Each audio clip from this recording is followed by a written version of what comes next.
请问，俗语伫咧讲大人爱趁钱，囡仔爱过年是什么意思？哦，大人爱趁钱，囡仔爱过是年。大人爱大人爱趁趁钱，爱趁囡仔爱过年。囡仔爱过年。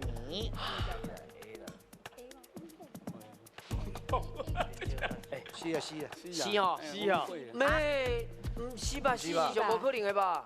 应该是，我感觉是 B 呢，啊不 A 呢，唔是遮单纯讲 C 这今年哦团圆，40秒就到哦。来 B 好不？好，好你好你，好，你来，好 B 哦 ，B，，我选 B 哦。可以好，啊是恁感觉是 A 还是确定， B 哦 B 就 B，确定。哎呦，讲咪就咪，啊，大人爱趁钱，囡仔爱过年。对啊，虽然爱无共，好不？答案是 B。 B，嘿，好，咱来看者，虽然介的物件无共，对唔对？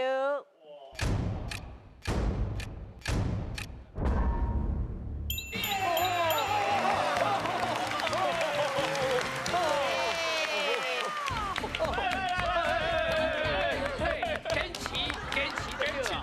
哦，加着钱啊，加着我足惊伊钱啊，跳出来，等下伊唔知冰来冰去无，我足惊的。嘿嘿，哎，来，分数甲加落去是啦。搁加8000块咯。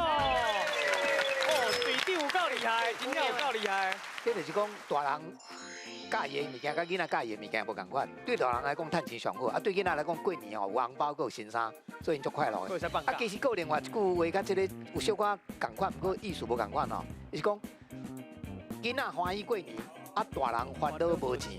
哦，迄就是讲拄则因讲的，阮大人惊讲若无钱，通过年足艰苦的，啊，毋过囡仔毋知影，伊拢感觉过年足欢喜的。